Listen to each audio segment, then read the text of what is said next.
You're listening to Greener Lawn, Happier You, produced by Weedex Lawn Care. Join us as we explore all things related to your lawn. Whether you're a seasoned professional, like we are, or you're just starting out, this show is for you. So sit back, grab a drink, and let's grow together.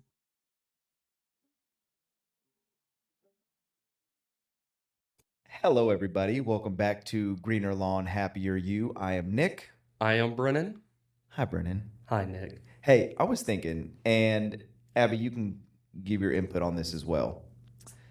Because we are a grass podcast and we don't utilize this table, I was thinking about artificial turf for a rug, and then we could sit on the ground and then use this table while we record.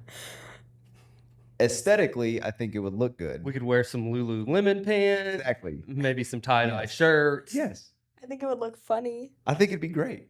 Have like a hookah type Yeah. deal going on as well. I don't know Anyway, where you're I going. thought with it. You could strum the ukulele or guitar. There's a lot more options we could do with that setup than the current one that we have. Yeah. So it's food for thought. I think it's a good thought. But We'll definitely Take it into consideration. Yeah, Abby can think about it. So how was your week last week? Because I guess the week just started today. yeah, no, everything's good. Starting to see some Bermuda wake up a little bit. Yeah, It's been warm, but then we were cold this weekend. So I don't know. I think we got a few more weeks left, a dormancy, but yeah, I mean, we were trending in the direction of having the soil temps where they needed to be for grass to start waking up. Definitely started seeing a lot more weed explosion, I would imagine, over the past couple of Yes. weeks. yep. And now with the colder temperatures over the past weekend, I would imagine, yeah, that kind of slowed things down a little bit. But I Yeah. think we've got some warmer trends to come in the next few days, maybe next week. Yeah, I think The Wednesday's week. supposed to be close to 80. So I think that we need to talk about something else that'll be, kind of rising up in the next probably, I would say, 45 days or so, which is disease. Yes. And I would say specifically in St. Augustine, but last year I saw my fair share of this particular disease in Bermuda yards. yeah, the disease we're going to talk about is, the acronym for it is TAR, but take all root rot. Yep. And take all root rot is a disease that can attack all varieties of warm season turf grass. We probably think of it a little bit more on St. Augustine grass than we do Bermuda or zoysia because it just seems the most common turf grass that gets affected by this disease. But yeah, definitely Bermuda, we see it. Zoysia, I don't know that I've ever seen take all root rot in zoysia, but maybe I've just never paid attention to it enough. Yeah. Yeah, I've never called it out in zoysia. I didn't really call it out in Bermuda until last year either, though. I've seen it in Bermuda. I think Bermuda has an easier, chance of growing back out of it and easier chance of recovering than Yeah. St. Augustine does. It seems like when St. Augustine really gets afflicted with take all root rot, that it just kicks it in the butt, especially if the grass has not been managed well on a good Yeah. fertility program, a good watering and mowing schedule. It definitely takes a toll on it. And It'll decimate a St. Augustine yard if it's not treated. yeah, if you don't start mitigating it quickly, and there's several different ways to mitigate it. Obviously, your mowing and watering needs to be done properly. You don't want your yard overwatered, and you don't want your yard underwatered. It's a fine line in between there, and you don't want to be watering it in points of late evening, early morning when the water can sit on that grass throughout periods of the night or evening or even early morning to help kind of add fuel to the fire to that disease. Yeah. And the one thing that we're kind of afflicted with here in North Texas is our pH balances in our soil don't really tend to, that disease being managed, just naturally because we have more alkaline soil. So our pH balances are higher, I'd say anywhere between 6.8 and maybe even 7.5, 7.8. I've seen them as high as that. So take all root rot can thrive in conditions of a more alkaline or higher pH balanced soil. Yeah. And we're obviously going to attack it with preemptive measures with fungicides to try to minimize the effects of that fungus. but then we'll also spray curatives to. The problem is too with fungicides is there's only a few mode of actions that will actually, or classes of fungicides, I should say, not mode of actions, that will actually treat that particular fungal disease. Right. There's a lot of fungicides out there at your disposal, whether you're a homeowner or DIY or doing it yourself, or if you're a lawn care company that's treating it. But there's only, I would say, 5 to 8 fungicides that actually help with take all root rot, help mitigate it. Right. And we do use one of them, anything that ends with a Zol or ZOL. So we use propiconazole, and I think it does a good job. But there's other, Subdue, Heritage, Banner Max. I think things like that help as well. But again, we use propiconazole. It is just a really all-purpose fungicide. So if someone is wanting to correct the pH in the soil, well, let's back up too. Is like, if I'm a homeowner, like, how do I identify take all root rot in the lawn? So there's one easy way that's you can use to identify take all root rot, and the easiest way is chlorosis in the plant tissue, upper plant tissue. But the problem is with that is anytime that a plant is stressed out, chlorosis is typically 9 times out of 10 the way that it's going to show that it's stressed. So there could be other factors at hand, especially during the time of the year that take all root rot is prevalent, which is, as soon as that grass comes out of dormancy until, maybe into May, 1st of June, there's other factors at hand, insects, other diseases that can cause that. But, if you see your yard is kind of banana peel yellow, hey, I've got an issue. I need to dig into it. Yeah. And that's when you're going to go over to the plant and you're going to see if right around the node, or even pull it up and see if you can see the root. And you can almost see on the node like the little black strands of mycelium, which is kind of where the fungus starts, or you'll see a shortened root that'll be kind of discolored, like a blackish, grayish color. It won't be as long. It looks like a sunflower seed. Yeah. The coloring on it. Yeah, on the you're right. Root. Yeah. So obviously, if you see discoloration, of chlorosis in your lawn, you know that you need to go over there and take a look at it. You kind of know the time period when take all root rot is prevalent, right when the grass comes out of dormancy to, maybe that late May, 1st of June time frame.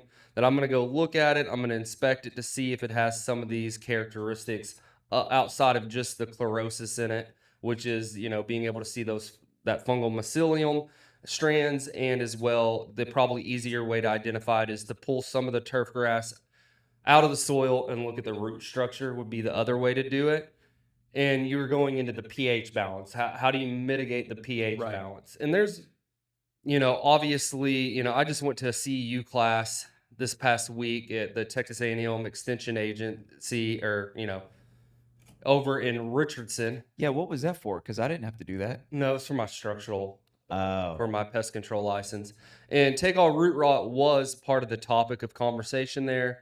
And they did mention, obviously the pH balance being the issue, and they mentioned the peat moss, which we firmly believe in using peat moss here at Weedex Lawn Care. We don't provide that service. That would be something that... If you've had a fungus with us, you have seen top dress with peat moss on your after service.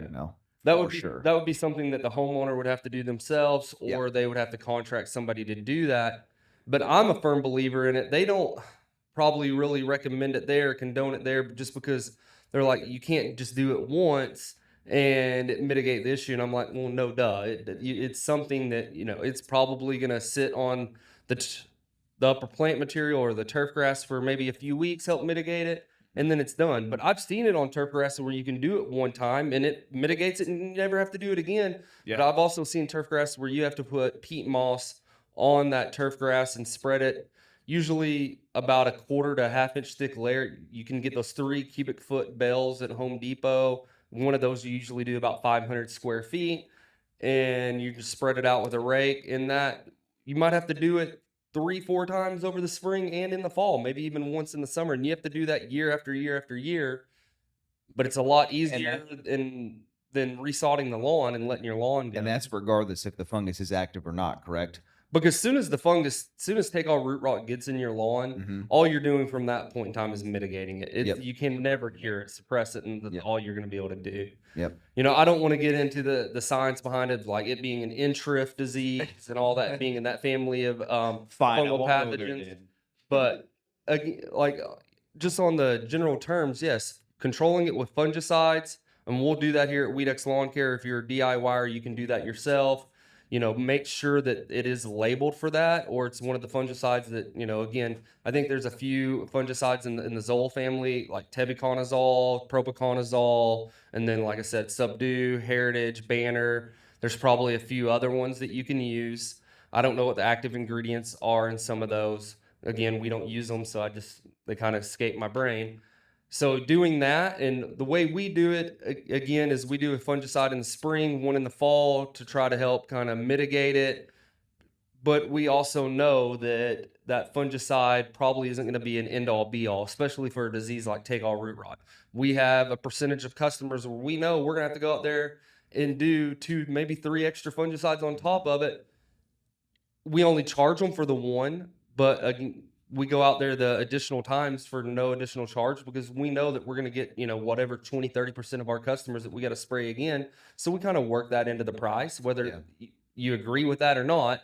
It's a cost to us, so we have to work that into the cost. But as a DIYer, you're going to know if take all root rot is something you've dealt with previously. You're not just going to get away with one fungicide in the spring. You're probably going to have to spray several of them or put a granular product on there several times in correlation or in combination with a peat moss. Whether you can do that once and it suffice, or you're having to do that 2, 3, 4 times throughout the spring. Right. The easiest way that I've found to spread peat moss as well is you want to get like a big tined like plastic garden leaf rake and put it upside down and then cut the bell of peat moss with like a box knife. Fold that flap over, take like a spade shovel, kind of break it up, and then shovel maybe 2, 3 loads into that rake. But you want to have that rake again upside down where those kind of like bottom of the tines are kind of coming back up. And then you'll pick it up and you can just sift it over the lawn. So that way, because most generally lawns that are being affected by take all root rot have a weaker taproot, have a weaker stolon, just plant material in general. So if you're like maybe putting it in piles and raking it over the lawn, wouldn't you feel that maybe you're damaging that plant by For sure. taking that plant material Yep. and ripping the taproot that is already shortened and weakened in the soil? You're just taking it and ripping it out of the ground. Yep. So sifting that peat moss over the lawn is always, in my opinion, the better mode of action to go about putting it on the lawn. Yeah. Yeah. I agree. Take all root rot, in my opinion, I started noticing it, to be a real prevalent issue in the Metroplex. It's probably, I would say, about 2013 to 2014, and it has not gone away. It's just gotten worse every year, I feel like. Yeah, I definitely see the same people year after year. Because again, Fungus. as I mentioned, it's a disease that you never get rid of. All you're doing is mitigating it. Yep. And we also try to correlate getting a fungicide as kind of like taking a flu shot. And we probably have mentioned that maybe before in a podcast. I know I say it a lot, so maybe I brought it up in a podcast or not. Is that you're trying to take, or you're taking that flu shot to try not to get the flu or make the symptoms of it lessened, right? Yes. But again, if you do get the flu, which, because there's so many different strains of it, just like there's so many different type of funguses, you're going to go back to the doctor because you're going to want to get to feeling better. So you're going to have to see the doctor, pay for that second visit. You're going to have to pay for the prescription of whatever. I think it's like Tamiflu or new medication to get over the flu, take a few days off of work, whether you have PTO for that or not. But what the good thing is with our fungicide, you're doing the same thing. You're getting it in the fall, you're getting it in the spring to try to help mitigate these diseases, hopefully not get them.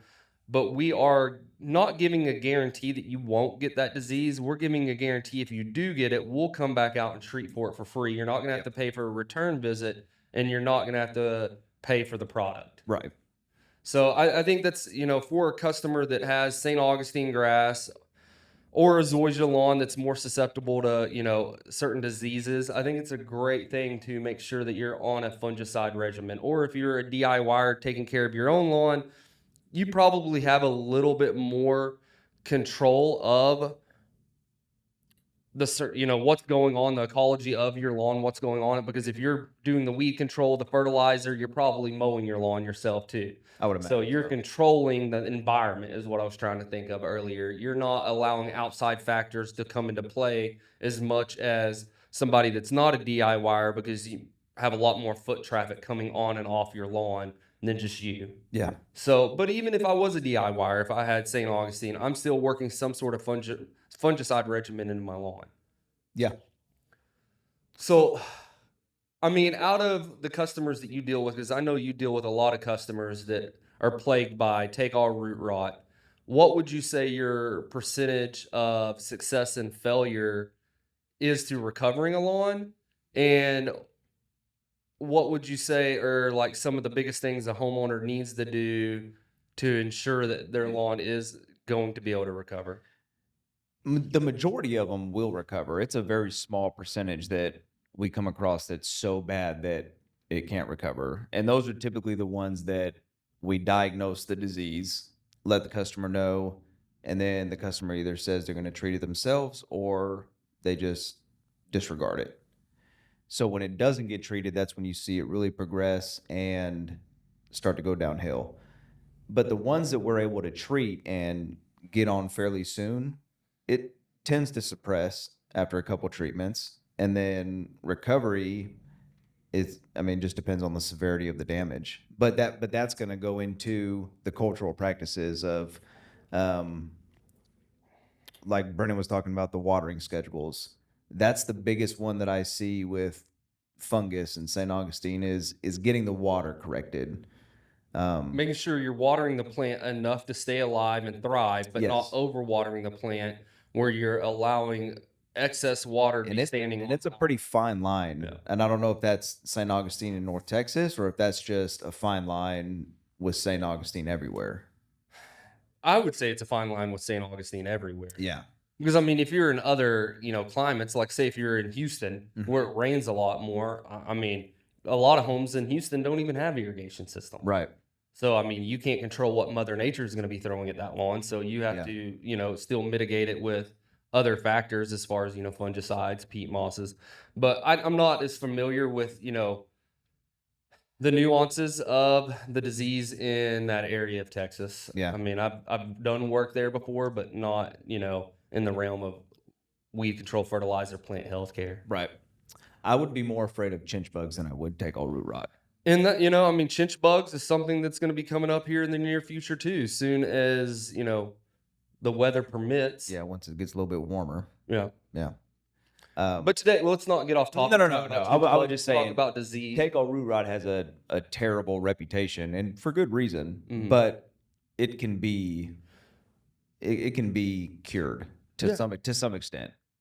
It can be mitigated and it can be controlled if the homeowner is willing to take our advice. But I mean, I think that's a common theme with everything that we're doing is if a homeowner's contracting our service or, whether you're a DIYer is going to like actually listen to sound advice, like do it. Don't just think that like, oh, you don't know what you're talking about. I'm just going to leave it alone and think it's going to get better.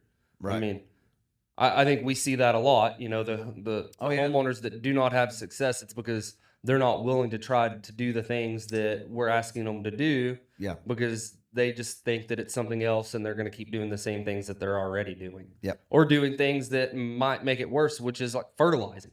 Yeah. Because that plant is already stressed out. So then you're going to fertilize it with a high nitrogen fertilizer and then stress the plant out even more and allow that disease to take even stronger hold of that lawn.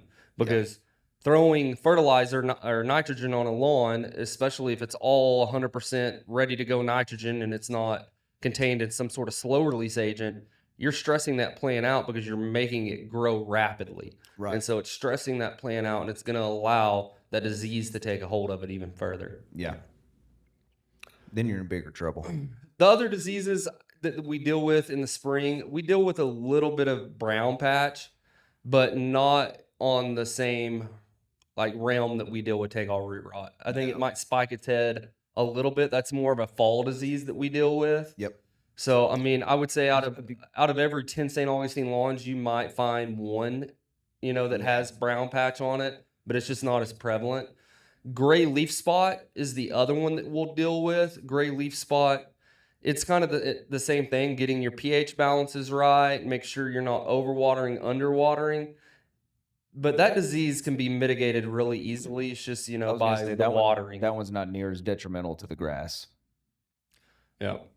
I mean, but do the same things, peat moss it, do fungicides, don't overwater, don't water it, late in the evening or overnight or super early in the morning. Yeah. Be the same thing. And sometimes even when you get gray leaf spot, you can see the lesions on the leaf blade, maybe a tiny bit of chlorosis, if you even see it at all. And the grass is still looking great. Besides, every few leaf blades might have a little lesion. When I say little, if you look across it, you'll see like a brown hue, Yeah. a slight brown hue to it, just because you can see all those spots on the grass. And a little bit, the growth will kind of be limited on it as well in those areas. Yeah. Yeah. So I really enjoyed, I don't know that I have really anything else to say about take all root rot. Do you? No, I don't. Yeah. I really enjoyed the segment that we did last week as far as the Q&A. We've done the same thing this week. Again, we would love for people to send in questions that they might have.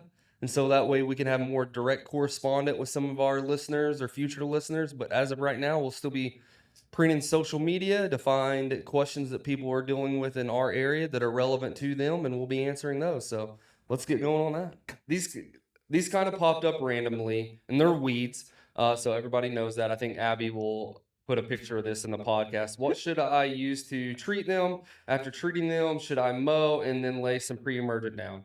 So I think this person is already kind of on to the right answer. So it is a broadleaf weed. It's common groundsel, which we talked about earlier in the podcast. The warmer weather, the rain that we've been having have really made broadleaf weeds like just come up with vengeance. So this is common groundsel. It is kind of a late winter, early spring, annual broadleaf weed that we deal with in our area. So as far as treating them, now that they're already emerged past the turf grass, you're going to have to use a post-emergent.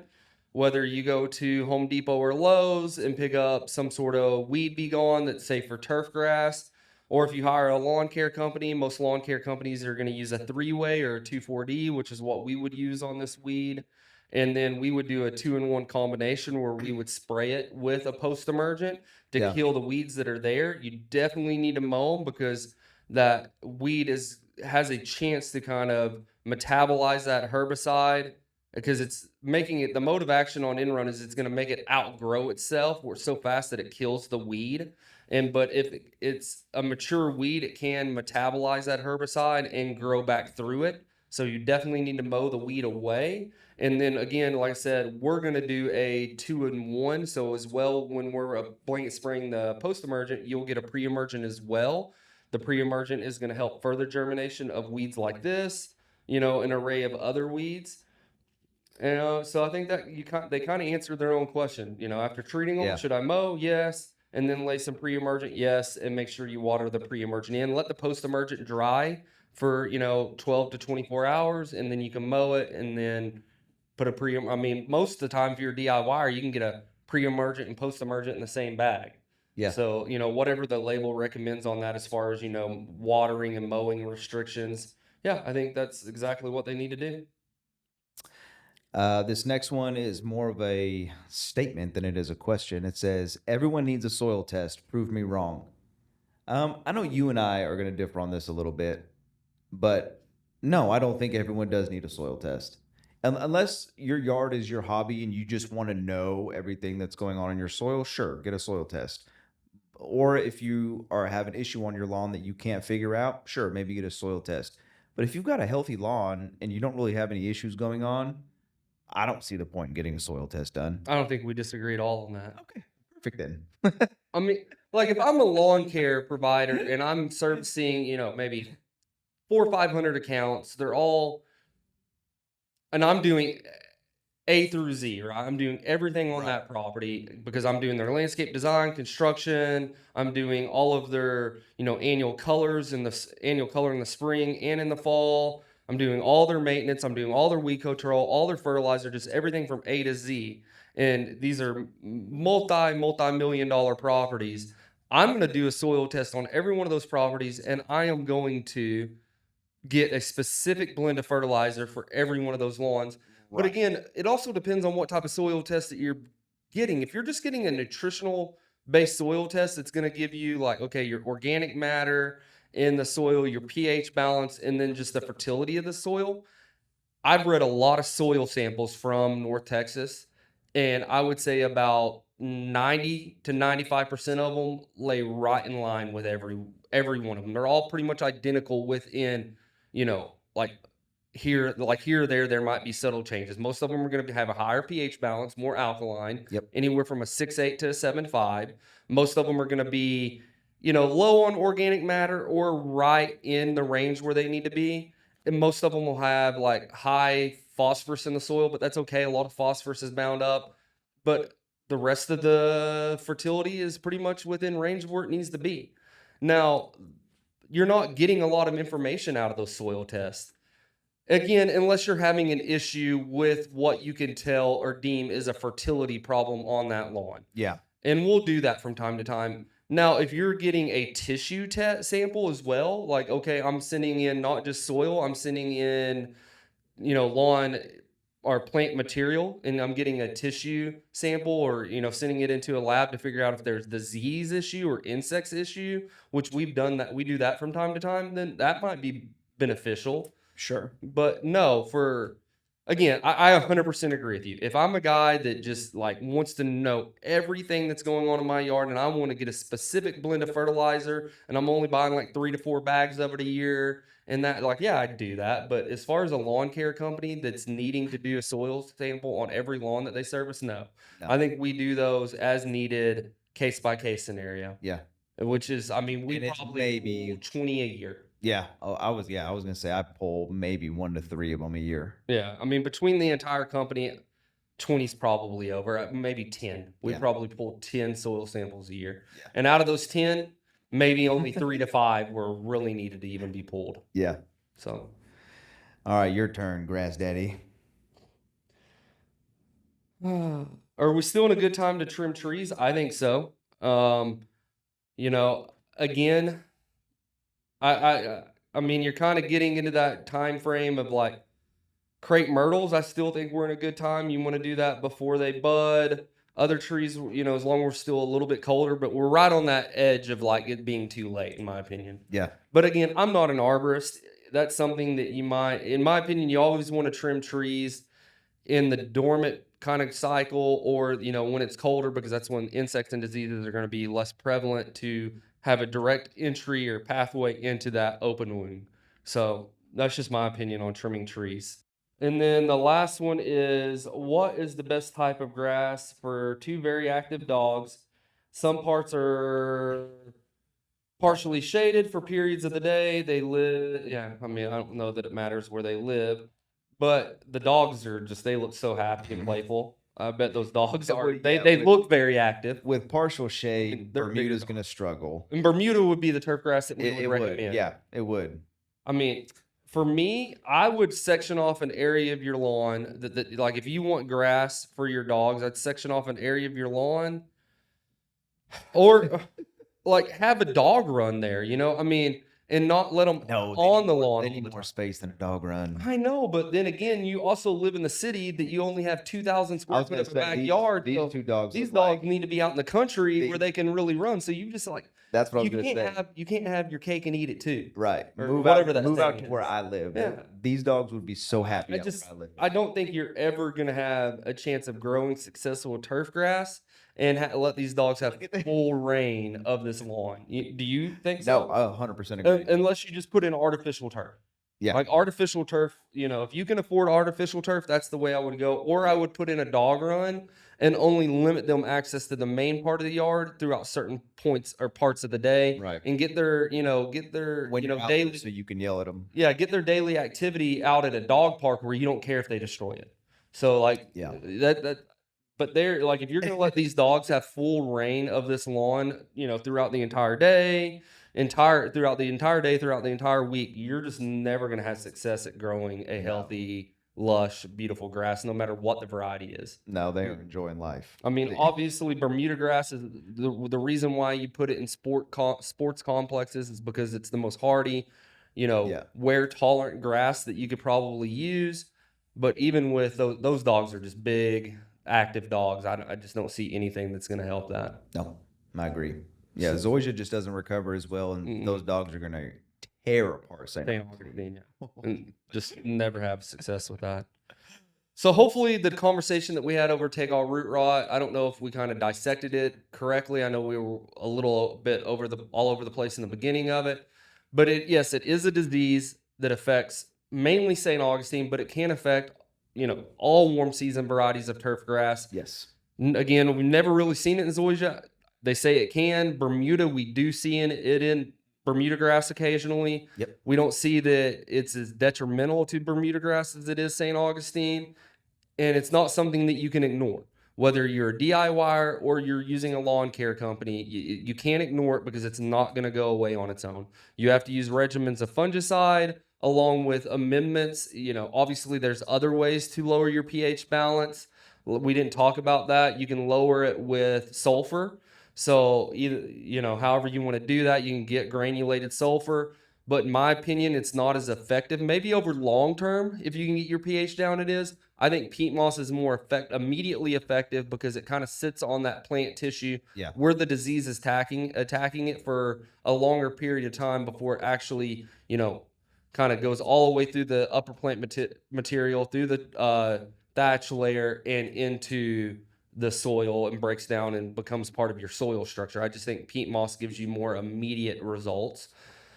And it's, again, a disease that mainly affects the warm season turf grass like St. Augustine from the months of, maybe mid-March, 1st of April when the grass comes out of dormancy. And we've seen it go all the way until June, July, but typically it's kind of done thriving around that May timeframe. Yeah. Yep. So hopefully that helped you out. If you have St. Augustine grass or even a Bermuda lawn that you're struggling with take all root rot. And that's all I got for today. How about you? All right. I'm good. Well, signing off, I'm Brennan. I'm Nick. Thanks for tuning in. We hope you enjoyed this episode and that it has provided you with some good tips on how to keep your lawn looking its best. For more, be sure to subscribe to our show and follow us on social media. And remember, a greener lawn leads to a happier you.